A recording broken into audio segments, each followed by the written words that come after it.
Good morning, Miss Charmy. Good morning, ma'am. Okay, Miss Charmy, can you tell me about yourself? Yes, ma'am. I'm Charlie Macarini, 56 years old. I am a single mom. I have one daughter, 8 years old. I am a daughter of Jaime Macarini. I have an experience before in Kuwait as a domestic helper in 2 years and 6 months.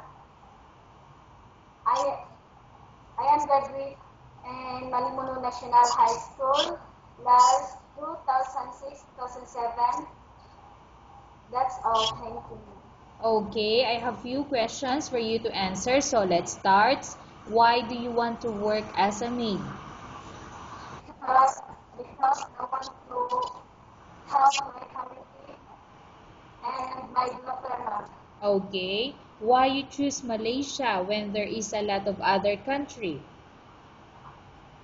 Because it's near from the Philippines and I want to know the culture and the tradition ma'am. Okay, how are you qualified for this job? Because I have an experience before uh, as a domestic helper. May I know what is your education level is? I am graduate. I am a high school graduate ma'am. What is your recent working experience? As a domestic helper ma'am. Have you worked abroad before? Yes ma'am, in Kuwait. Okay, so how many years in Kuwait you work? 2 years and 6 months ma'am. Okay. Do you have experience of taking care of baby? Yes ma'am. And who's My daughter, baby? my daughter and my cousin's son. Okay. How about elder or older people? Do you have the experience? Yes ma'am. My mother, she had complicated ma'am. Okay. So how old that time your mother when you take care of her? 50 years old Okay. ma'am. So complication in what? Is it in the heart or what? Heart attack and diabetes. Oh, okay, understand. Do you have Yes any other special skills? ma'am. Okay, do you have any other special skills?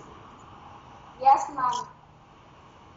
Can you I give me example? What are your special skills?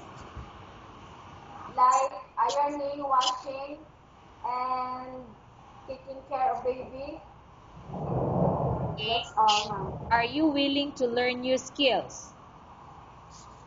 I want, yes, ma'am. I want to, I, I willing to learn Okay. that. Go ahead, Miss Charmy. What do you want to tell? You are willing to learn and what? I will willing to learn, ma'am, because I want to help my family, the financial problem. Okay. Are you willing to work with a family where the mother-in-law or any relatives stay together? Yes, ma'am. Currently, are you still working now? No, ma'am. Do you know how to cook? Ma'am? Do you know how to cook? Yes, ma'am. Okay, so what sort of food can you cook? Like Filipino food, like adobo, tinola, paksiw, and and And others. apitada. Okay, after that. Basic Arabic food like biryani food and lahamaran. Okay, That's all. so biryani you can cook, right? Yes, ma'am. Are you aware that you will have to do washing, cleaning, ironing, and cooking? Yes, ma'am. From all the house chores like cooking, cleaning, ironing, and washing, which do you like most? Washing, ironing, and cleaning. Okay, if ever you were selected to work in Malaysia, who will take care of your kid? My auntie, ma'am.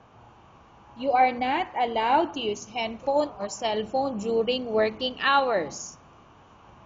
Yes, ma'am. You are only allowed to use handphone after you finish all the works and when going to bed. Yes, ma'am. You are strictly needed to surrender the handphone to your employer in the morning, and your employer will return back to you once you're going to bed. Yes, ma'am.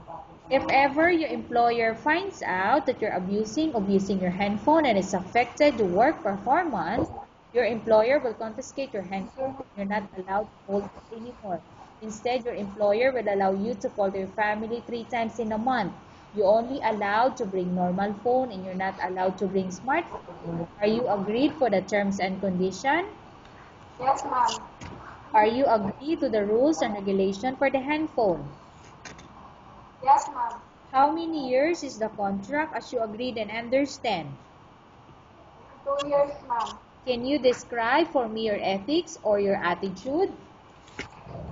I am a hardworking man, honest, kind, and industrious. Okay. How can you assure to us that you will work hard in Malaysia? I assure you, ma'am, I will work hard because I want to help my family and my daughter, ma'am. Okay. Can you promise not to use a telephone without the permission of your employer? Yes, ma'am. Can you promise not to put on makeup but to dress properly while work? Yes, ma'am. Can you promise not to invite friends and relatives without the consent of your employer?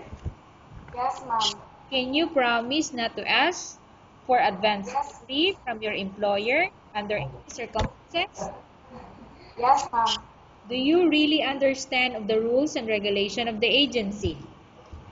Yes, ma'am. Do you pay any placement fee for you to come to Malaysia to work as a maid? Yes, ma'am. Okay, I'm going to repeat again the question. Do you pay any placement fee for you to come to Malaysia to work as a maid? Do you pay any placement fee? No, ma'am. Do you have any history of sickness, example, breast cancer or any other illness? No, ma'am. Do you suffer from any skin diseases, allergy, or physical defect? No, ma'am. Have you suffered from any serious illness? No, ma'am. Do you smoke? No, ma'am. Do you have any tattoo in the body? No, ma'am. Do you take any prohibited drugs before?